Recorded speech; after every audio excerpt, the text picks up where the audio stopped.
জীবনানন্দ দাশের আমি যদি হতাম বনহংসী হতে যদি তুমি, কোনো এক দিগন্তের জলশিরি নদীর ধারে, ধান ক্ষেতের কাছে, ছিপছিপে স্বরের ভিতর এক নিরালা নীড়ে, তাহলে আজ এই ফাল্গুনের রাতে ঝাউয়ের শাখার পেছনে চাঁদ উঠতে দেখে আমার নিম্নভূমের জলের গন্ধ ছেড়ে আকাশের রূপলি শস্যের ভিতরে ঘা ভাসিয়ে দিতাম।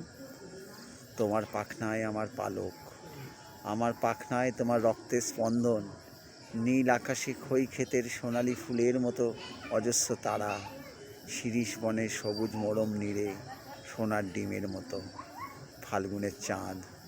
হয়তো গুলির শব্দ, আমাদের তীর্যক গতিস্রোত, আমাদের পাখনায়, আমাদের পাখায় পিস্টনের উল্লাস, আমাদের কণ্ঠে উত্তর হাওয়ার গান।